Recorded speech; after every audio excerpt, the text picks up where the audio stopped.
तो एक बार फिर तूफान के नेता थॉर अपनी धमाकेदार एंट्री के साथ डूम्सडे में दिखने वाले हैं, लेकिन यहाँ सिर्फ प्रॉब्लम एक ही है कि वो इस मूवी में मार दिए जाएंगे। और ये कोई अफवाह नहीं है, बल्कि कई सारे ऐसे लीक सामने आ रहे हैं जहाँ ये बताया जा रहा है कि अगली एवेंजर्स में थॉर को मारने के बाद एमसीयू में थॉर का फ्यूचर पूरी तरह से बदल जाएगा। लेकिन उससे पहले अभी के लिए जो हमें थॉर का कैरेक्टर आर्क देखने को मिलेगा वो पूरी तरह से इंस्पायर होगा न्यू एवेंजर्स वॉल्यूम 3 के इशू नंबर 32 से। यहाँ थॉर और हाइपीरियन साथ मिलकर अपने आप को सैक्रिफाइस करते हैं बियॉन्डर को रोकने के लिए। थॉर वर्सेस बियॉन्डर की इस फाइट में थॉर की डेथ हो जाती है और ऐसा ही कुछ एमसीयू हमें आगे थॉर के साथ दिखाने वाला है। अब इसका मतलब ये नहीं हुआ कि सीक्रेट वॉर्स में हमें थॉर को नहीं दिखाया जाएगा, बल्कि यहीं से ही थॉर कॉर्प्स का जन्म होगा, जो मल्टीवर्स के न जाने कितने यूनिवर्स में बचे हुए थॉर्स होंगे जो बैटल वर्ल्ड में मौजूद होंगे। और हम ये भी जानते हैं कि मार्वल यूनिवर्स में कोई कैरेक्टर नहीं मरता और वो वापस से आ ही जाता है, सिवाय अंकल बेन को छोड़कर। इसलिए हमारा ओजी थॉर भी आएगा। और हमने जितना भी थॉर के बारे में अब तक देखा है एमसीयू में, ये नया थॉर अपने ही पुराने वर्जन से सीरियस और थोड़ा डार्क भी होगा। ये जितनी भी न्यूज और अपडेट है ये कॉस्मिक सर्कस, मार्वल इनसाइडर और कई और भरोसा करने वाले सोर्स की तरफ से आ रही है, तो इस पर बात तो करना बनता ही है। इसीलिए सबसे पहले बात करते हैं कि थॉर एमसीयू में सबसे जरूरी कैरेक्टर क्यों बन गया है और क्यों एमसीयू इसको खोना नहीं चाहता। तो जब मार्वल ने अवेंजर डूम्सडे के लिए कास्ट अनाउंस की, तब सबसे पहला नाम था क्रिस हेम्सवर्थ का। और ये चीज कई सारी चीजों को रिवील भी कर देती है, क्योंकि इससे पहले जो थॉर की मूवी आई थी थॉर लव एंड थंडर, इस मूवी को काफी मिक्स रिएक्शन मिले थे। कई फैंस ये भी मान के बैठ गए थे कि आगे हमें थॉर की कहानी नहीं दिखाई जाएगी। लेकिन रिसेंट में ही मार्वल ने ये क्लियर करते हुए बताया है कि गॉड ऑफ थंडर का काम अभी अधूरा है और यहाँ सिर्फ कैमियो या बैक स्टोरी की कोई बात नहीं हो रही है। हमने जो कुछ सुना है उससे पता चला है कि आने वाली दोनों अवेंजर्स मूवी में थॉर एक मेन रोल में रहेगा। कॉस्मिक सर्कस के लीक के हिसाब से थॉर सिर्फ कोई मूवी नहीं है, बल्कि वो पूरी कहानी का एक सेंट्रल पॉइंट है। और इसी सेंट्रल पॉइंट को उठाकर थॉर के साथ अवेंजर डूम्सडे और अवेंजर सीक्रेट वॉर्स में साथ लाया जा रहा है। ये कुछ ऐसा है जैसा हमने इन्फिनिटी सागा में captain America, iron man, Thor को देखा। ये तीनों ही एक तरीके से इमोशनल पॉइंट के जरिए ऑडियंस और कहानी से कनेक्ट हो रहे थे।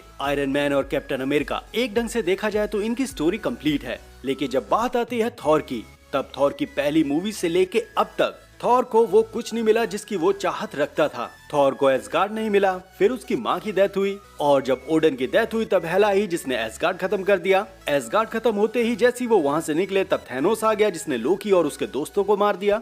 एसगार्डियन ऑफ गैलेक्सी टीम भी बनाई थी, वो ज्यादा चली नहीं। पुराना प्यार जैन फॉस्टर मिला, लेकिन वो भी मर गई। तो अभी थॉर की कहानी पूरे ढंग से अधूरी है और अभी लोकी और थॉर का मिलन भी तो होना है। और इसी इमोशनल पॉइंट की तो बात कर रहा हूँ मैं। कॉस्मिक सर्कस के एक लीक ने इस चीज को क्लियर करते हुए ये भी कहा है कि लोकी और थॉर का ये जो मिलन होने वाला है, ये पूरी तरह से थॉर की स्टोरी को बदल के रख देगा। और हाँ, यहाँ पर लोकी सिर्फ थॉर के लिए नहीं करेगा, बल्कि ये एक ऐसा बंदा है जो ओजी अवेंजर्स को टीवीए में ला सकता है। तो आपको ये सीन याद है जब अवेंजर्स लोकी को धर लेते हैं, तब यहाँ पर ऐसा हो कि लोकी टाइम स्लिप की पावर से यहाँ आ जाए और टाइम पॉज करते हुए बात की गहराइयों को समझाए, जैसे उसने ह्यूमन्स के साथ किया। और तब हमें ये भी पता चले कि आयरन मैन और एंट मैन टाइम ट्रेवल करके यहाँ भी मौजूद हैं। इन सबको लोकी यहाँ से टीवीए पहुँचा दे और इन्हें बताए कि आगे क्या करना है। भले ये सीन ऐसे ना दिखाया जाए, लेकिन ये श्योर है कि लोकी टाइम स्लिप की पावर को यूज करेगा, कई मल्टीवर्सल अवेंजर्स को रिसेंबल करेगा टीवीए में, जिनमें एक टीम यूनिवर्स के इनकर्जन को डील करेगी और दूसरी जो स्मार्ट जीनियस लोगों की टीम होगी वो एक नए टेम्पोरल लूम को क्रिएट करेगी। क्योंकि लोकी अभी भी एक मल्टीवर्सल ट्री के लिए स्विच है, कोई परमानेंट इलाज नहीं है। वही इस तरफ जो हमारी डूम्सडे और सीक्रेट वॉर्स है, यहाँ मार्वल स्टूडियोज थॉर का फेयरवेल एक मैथोलॉजी ढंग से करना चाहता है। और इसका रेफरेंस देते हुए हमसे एक कॉमिक बुक को शेयर किया गया और बताया गया कि थॉर की कहानी आगे हमें कुछ ऐसे ही दिखाई देने वाली है। कॉमिक का नाम new Avengers volume 3 issue number 32 है। यहाँ थॉर और हाइपीरियन का टीम अप होता है बियॉन्डर को मारने के लिए, लेकिन थॉर की डेथ हो जाती है। सेम इसी चीज को हमारे थॉर के साथ जोड़कर इशारों में बताया जा रहा है। अभी के लिए बियॉन्डर तो एमसीयू में नहीं है, तो आरडीजे डॉक्टर डूम ने इसकी जगह ले ली है। और एक पॉइंट पर जब आरडीजे डॉक्टर डूम थॉर को मार रहा होगा, तब यहाँ लोकी की एंट्री होगी और ये देखने में बहुत ही इमोशनल होगा। सुनने में ऐसा आ रहा है कि लोकी सिर्फ थॉर के सामने तभी आएगा जब उसकी डेथ हो रही होगी। डॉक्टर डूम सामने होगा और कई सारे हारे सुपर हीरोज भी होंगे। एक तरह का ऐसा स्टेज बनाया जाएगा जो फुल्ली इमोशनल तो होगा ही, साथ ही एक गॉड की डेथ भी। मे बी ये पल वो भी हो सकता है जब थॉर और लोकी आखिरी बार किसी बैटल में एक साथ हों। और जो यहाँ थॉर की डेथ का रेफरेंस लिया जा रहा है, उस कॉमिक स्टोरी की कहानी कुछ ऐसे है। थॉर हाइपीरियन के साथ टीम अप करता है बियॉन्डर को हराने के लिए, ये जानते हुए भी कि वो इस मिशन में अपनी जान भी गवा देगा। फिर भी थॉर वैलहैला की कसम खाते हुए आगे बढ़ता है और फिर अचानक से एक ट्विस्ट सामने आ जाता है कि यहाँ थॉर अपना हैमर को उठा नहीं पा रहा और तब थॉर को रियलाइज होता है कि उसने हैमर को उठाने वाली योग्यता खो दी है। अब थॉर को इस योग्यता को फिर से पाना है और बियॉन्डर सामने है, इसलिए वो जोर से हंसता है और बियॉन्डर में अपनी डेथ देखकर उसकी तरफ बढ़ जाता है। ये एंडिंग सच में बहुत ब्रूटल है, सिर्फ इसलिए नहीं क्योंकि ये इपिक है, बल्कि ये पर्सनल है, क्योंकि थॉर की जितनी भी जर्नी हमने देखी है उसका सिर्फ एक ही क्वेश्चन रहता है कि वो हैमर के लिए वर्दी है या नहीं। और यही वर्दीनेस वाला सवाल थॉर की जिंदगी में आसपास हमेशा से ही रहा है। और अगर वाकई मार्वल एक शानदार और शक्तिशाली ढंग से थॉर को विदा कर रहा है तो ये चीज एमसीयू के बाकी नैरेटिव को और भी खास कर देगी। हमने देखा है कि हीरोज की तब जीत होती है जब वो विलन्स को हरा देते हैं, लेकिन कभी कभी जीतने का मतलब होता है लेट गो कर देना। और अगर यहाँ थॉर को लगता है कि उसका सैक्रिफाइस लोकी, अवेंजर्स और मल्टीवर्स को बचा सकता है, तो इस तरह से एक और सुपर हीरोज का सैक्रिफाइस हम फिर से देखना चाहते हैं। और जैसा मैंने पहले कहा कि मार्वल यूनिवर्स में कोई भी कैरेक्टर नहीं मरता सिवाय अंकल बेन को छोड़कर, तो फिर तो यहाँ एक गॉड की बात हो रही है। हमने ये थॉर लव एंड थंडर में भी देखा कि एसगार्डियन मरे और उन्हें वैलहैला में जगह मिल गई। जेन फॉस्टर और हेमडाल दोनों ही वैलहैला में हैं और कॉमिक्स में इस चीज को क्लियर भी बता दिया गया है कि वैलहैला से वापस भी आया जा सकता है। और जब कॉमिक्स में जेन फॉस्टर की डेथ हुई और जब वो वैलहैला पहुंची तब उनकी वापसी भी हुई एक वैलकरी बनकर। कहने का मतलब ये है कि गॉड मरने के बाद उनकी कहानी एक नए ढंग से शुरू हो जाती है। इसीलिए थॉर और हो सकता है कि लोकी की डेथ हो और जब वो वैलहैला पहुंचे तब इनकी कहानी एक नए ढंग से हमारे सामने आए। लेकिन इन सब के लिए अभी टाइम है और इसका इंतजार करना पड़ेगा हमें सीक्रेट वॉर्स तक। साथ ही थॉर, एसगार्ड, लोकी की कहानी नॉर्स मैथोलॉजी पर सेट है और वहाँ डेथ को एक नया परिवर्तन मानते हैं। इसीलिए अब ये भी कहा जा रहा है कि आने वाली जितनी भी थॉर मूवीज होंगी वह हमें बड़ी बड़ी पावरफुल एंटिटीज को दिखाया जाएगा। शुरुआत पहले भी हो चुकी है और हमें इटर्निटी को तो दिखा ही दिया है। अब बात रह गई है बाकी पावरफुल कैरेक्टर्स की, वो भी धीरे धीरे इन्वॉल्व होना शुरू हो जाएंगे। ओडन के साथ भी एक कहानी है कि जब उनकी डेथ हुई तब वो कॉस्मिक फैब्रिक का पार्ट बन गए। ऐसा ही अगर थॉर के साथ होता है तो वो भी एक कॉस्मिक अपग्रेड की तरह हमारे सामने आएगा और एक फिजिकल कॉस्मिक फॉर्म से फिजिकल फॉर्म में आना यहाँ योगदान का काम करेगी इटर्निटी, क्योंकि वो पहले भी ये काम कर चुकी है। गॉर की बेटी लव वो इसी की देन से वापस आई है, तो चीजें पहले से कई ज्यादा सेट हैं और हमें जरूरत है सिर्फ एक बेहतरीन स्टोरी लाइन की। खैर ये तो फ्यूचर की बात हो गई, लेकिन प्रेजेंट टाइम में मार्वल स्टूडियोज ये चाह रहा है कि थॉर के साथ थॉर कॉर्प्स को डूम्सडे में इंट्रोड्यूस किया जाए। और अगर आप थॉर कॉर्प्स के बारे में नहीं जानते तो ये मल्टीवर्स के अलग अलग यूनिवर्स के अलग अलग थॉर हैं। मतलब मल्टीवर्स के थॉर के कई सारे ऐसे वेरिएंट जो एक साथ काम करते हैं। और अगर इसी चीज को एमसीयू की करंट सिचुएशन में देखें तो ये चीज परफेक्ट भी बैठ रही है। एमसीयू में सेम ऐसे ही थॉर कॉर्प्स देखने को मिल रही है और जहां हमारा 616 का थॉर भी होगा। कुछ देर पहले जो मैंने थॉर वर्सेस बियॉन्डर की कहानी को बताया, तो इस चीज को एमसीयू में कुछ ऐसा दिखा सकते हैं। अभी हाइपीरियन तो है नहीं, इसीलिए थॉर के साथ थॉर कॉर्प्स हो और इसमें एक वेरिएंट हो बीटा रे बिल। ये दोनों टीम अप करेंगे डॉक्टर डूम और बियॉन्डर को हराने के लिए और इस तरह से हमारा 616 का थॉर अपनी योग्यता खो देगा हथौड़े के लिए और मल्टीवर्स के लिए सैक्रिफाइस हो जाएगा। वहीं उससे पहले अगर आप ये सोचो कि हमें लाइव एक्शन में थॉर कॉर्प्स देखने को मिल रही है, कई सारे ऐसे थॉर के वेरिएंट होंगे जो अपनी अलग अलग कहानी के साथ आए होंगे, जिनमें रून थॉर भी हो सकता है, किंग थॉर भी हो सकता है, ओडन थॉर एक यंग वर्जन वाला थॉर, जेन फॉस्टर के भी कई सारे वेरिएंट होंगे। मे बी इसमें एक लोकी भी हो जो अपनी यूनिवर्स में एक थॉर हो। कुछ कह नहीं सकते क्योंकि वेरिएंट का गेम बहुत ही अलग हो जाता है। और जब बात आती है फैन सर्विस की तो ये सारी चीजें एक प्रायोरिटी बन जाती है। वही एक क्वेश्चन ये भी आता है कि अगर मार्वल रिबूट कर रहा है तो थॉर के कैरेक्टर के साथ क्या होगा।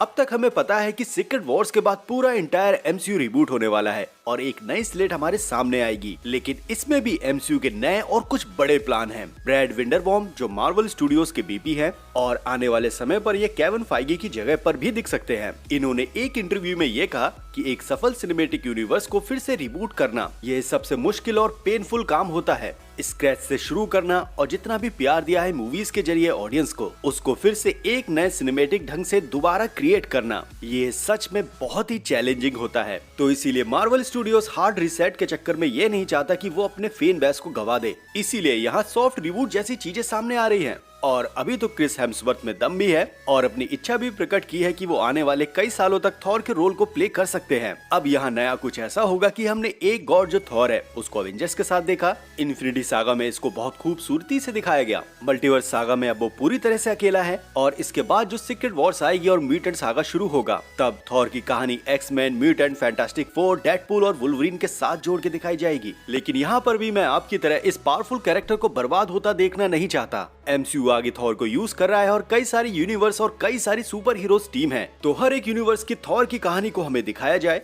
और इन कहानी को इन सुपर हीरोज की कहानी के साथ जोड़ दी जाए। जैसे प्राइम एग्जांपल तो हमारा इन्फिनिटी सागा ही है, वैसे ही हमारे सामने कई सारी और भी कहानी बन सकती हैं। एक अल्टरनेट रियलिटी जिसकी पॉसिबिलिटीज काफी अलग होगी। सोचो अगर किसी एक दूसरी रियलिटी में थॉर के साथ कुछ ऐसा दिखाया जा रहा है कि जब पहली बार ओडन ने थॉर को अर्थ पर भेज दिया था तब अर्थ पर उसे जेन फॉस्टर और फिल कोल्सन मिला, लेकिन इस यूनिवर्स में हमें कुछ ऐसा देखने को मिलेगा कि यहाँ फिल कोल्सन की जगह प्रोफेसर एक्स ने थॉर को उठा लिया है और थॉर एक्स मेंशन में रह रहा है बाकी म्यूटेंट्स के साथ। थॉर अपने आसपास कई सारी सुपर पावर्स को देख रहा होगा, वो बता रहा होगा कि वो एक गॉड है, लेकिन कोई भी उसको सीरियस नहीं ले रहा। लेकिन जब थॉर स्टॉर्म को देखेगा तब उसके हाल तो और भी बुरे होने वाले हैं, क्योंकि स्टॉर्म भी एक तरह से तूफान की देवी है और उसे बिजली गिराने के लिए किसी हथौड़े की जरूरत नहीं पड़ती। सच बताऊं तो मुझे ऐसा ही कुछ चाहिए आगे मार्वल की तरफ से। अगर आपको भी ऐसा लगता है कि आगे हमें कुछ ऐसा ही मिलना चाहिए या नहीं, तो अपने थॉट नीचे जरूर मेरे साथ शेयर करो। तब तक मैं आपके साथ थॉर 5 और म्यूटेंट सागा के एक रूमर है वो मैं शेयर करता हूँ। तो जॉर्ज मिलर जो मैड मैक्स फ्यूरी रोड के पीछे के मास्टरमाइंड है, वो आगे थॉर के कैरेक्टर का फ्यूचर डिसाइड करने वाले हैं। और अगर सच में मार्वल जॉर्ज मिलर को लॉक कर देता है तो हमें थॉर का एक ब्रूटल और डार्क वर्जन देखने को मिलेगा। साथ ही थॉर की उन कहानियों को भी उठाई जाएगा जो डार्क टोन के साथ हैं। इसीलिए ये भी रूमर सामने आया है कि आगे हमें जो थॉर दिखाया जाएगा वो एक ऑल फादर के फॉर्म में होगा। मतलब थॉर आगे हमें एक ओडन की तरह रोल प्ले करते हुए नजर आएंगे और ऐसे जो हमारा ये 616 का थॉर है वो आगे एक ओडन बन जाएगा और फिर सामने आएंगे कॉस्मिक थ्रेड, जिनमें सबसे पहला नाम है बीटा रे बिल का। वहीं एक तरफ हरकुलिस का भी मुद्दा रह गया है तो उसको भी साथ में ऐसा लादा ही जाएगा। और जैसे हम अवेंजर्स, फैंटास्टिक फोर और जैसे हम बाकी सुपर हीरोज की टीम देखते हैं, वैसे ही हमारे पास एक कॉस्मिक लेवल की टीम होगी। वहीं कमाल की बात ये भी है कि आगे हमें ये जो थॉर की कॉस्मिक टीम दिखाई जाएगी इसमें लोकी का भी नाम है। अब ये कैसे हो रहा है और कौन सी कहानी हमारे सामने आएगी और इनके सामने कौन ऐसा विलन खड़ा होगा जो पावरफुल तो लगे लेकिन हराना नियर इम्पॉसिबल हो जाए। अब आगे कैंग, डॉक्टर डूम, बियॉन्डर के बाद ऐसा कौन सा विलन होगा जो एमसीयू हमें देना चाहेगा। इसीलिए मेरे दिमाग में पहला नाम आता है अखेनाटन का। आपने अगर मार्वल दी एंड कॉमिक पढ़ी होगी तो इसके बारे में आप बहुत अच्छे से जानते होंगे। इस बंदे ने सभी सुपर हीरोज को मारकर न्यूयॉर्क की गलियों में टांग दिया था, वो भी ट्रांसपेरेंट क्रॉस बॉक्स के अंदर, ताकि सभी लोग देख लें कि आपके सुपर हीरोज का क्या हाल हुआ है। अपनी सोच से उसने एड्स, कैंसर और न जाने कितनी तरह की बीमारियों को जड़ से मिटा दिया, दुनिया भर के वेपन्स को गायब कर दिया और बॉर्डर नाम की कोई चीज रखी ही नहीं। यहाँ तक कि जब मरने के बाद सोल बनती है और सोल जो पुनर्जन्म लेती है, तो इस बंदे ने इस सोल को भी नष्ट कर दिया। खैर कहानी के लास्ट में डॉक्टर डूम और थैनोस इसे हरा देते हैं और यहाँ से एक और नई कहानी शुरू होती है। इसीलिए जब अवेंजर्स इटर्निटी वॉर के समय जो एक नया नाम हमारे सामने आए विलन की लिस्ट में, वो अखेनाटन भी हो सकता है। लेकिन उससे पहले अगर हम थॉर 5 की बात करें तो साफ तौर पे इसे Fantastic Four, X Men, Galactus, Silver Surfer, Kang और डेडपूल के साथ दिखाने की तैयारी की जा रही है, क्योंकि अभी कई सारे ग्राउंडेड सुपर हीरोज बच गए हैं जिनसे थॉर का कनेक्शन अभी स्ट्रॉन्ग नहीं हुआ है। वही बात रह गई डेथ और रिटर्न की, तो डूम्सडे को लेकर सैम विल्सन ने ये क्लियर कर दिया है कि इस मूवी में कोई भी सुपर हीरो सेफ नहीं है और डूम्सडे की एंडिंग इन्फिनिटी वॉर की तरह हमें बीच में ही छोड़ देगी। और वही हम सब ये भी जानते हैं कि अगर एमसीयू में कोई कैरेक्टर मरता है तो इसका मतलब ये नहीं है कि वो वापस नहीं आ सकता, खासकर तब जब बात हो रही है मल्टीवर्स की। और हाँ, वेलहेला और दूसरी रियलिटीज भी हैं। साथ ही कुछ कैरेक्टर्स ऐसे भी हैं जो रियलिटी को फिर से क्रिएट भी कर सकते हैं। हमें ये देखकर बिल्कुल भी शौक नहीं लगेगा कि इधर कैरेक्टर मरा और अगले ही पल वो और पावरफुल होके हमारे सामने आ गया। और अगर ढंग से देखा जाए तो एमसीयू में यही तो हुआ है। आप लोगी को ही देख लो, जब उसकी डेथ हुई तब वो कैसा था और जब उसकी वापसी हुई तो वो पूरे मल्टीवर्सल ट्री को होल्ड कर रहा है। थैनोस के साथ भी यही हुआ। इन्फिनिटी वॉर में वो बहुत कमजोर लग रहा था और जब वो एंड गेम में सामने आया तब वो बहुत ही ब्रूटल था। यही चीज आरडीजे डॉक्टर डूम के साथ भी है और कैंग के साथ भी यही चीज होने वाली थी। इसीलिए जब डेथ के बाद कैरेक्टर्स का रिटर्न होता है तब वो और भी डार्क, ब्रूटल और बहुत ही बुद्धिमत्ता के साथ सामने आते हैं और थॉर को इसी बॉक्स में ही तो फिट किया जा रहा है। रूमर कहते हैं कि डूम्सडे में थॉर को मार दिया जाएगा और जब सीक्रेट वॉर्स में जब उसकी वापसी होगी वेलहेला से, तब वो एक ऑल फादर फिगर थॉर बनकर सामने आएगा। मे बी यहाँ मैं गलत हो सकता हूँ या सही, लेकिन जितना भी कुछ थॉर 5 और आगे जो थॉर के कैरेक्टर के साथ होने वाला है उन सब पर रिसर्च करके मैंने आपको दे दिया। अब बस आपका काम है इस चैनल को सब्सक्राइब करना, तो प्लीज इतना सपोर्ट जरूर करना। और हाँ, वीडियो को लाइक करना मत भूलना। इंस्टाग्राम, फेसबुक, ट्विटर पर भी फॉलो कर सकते हो, लिंक आपको नीचे डिस्क्रिप्शन में मिल जाएगी। खैर मिलते हैं अगली वीडियो के साथ, तब तक आप अपना ध्यान रखो, मजे लो, लव यू एंड बाय।